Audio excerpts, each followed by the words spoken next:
माल ज़्यादा समझकर ज़कात अदा कर दी, तो अब इसका क्या हुक्म है। चुनांचे अगर किसी शख्स ने माल का हिसाब लगाया,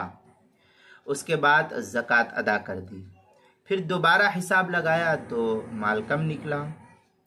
तो जायद ज़कात को आइंदा साल की ज़कात में शुमार कराना उसके लिए दुरुस्त है। यानी जितना ज़कात उसने अदा कर दिया है जायद, मसलन समझिए कि उसकी ज़कात निकल रही थी 1,00,000 रुपया, लेकिन उसने 1,10,000 रुपया ज़कात अदा कर दी है,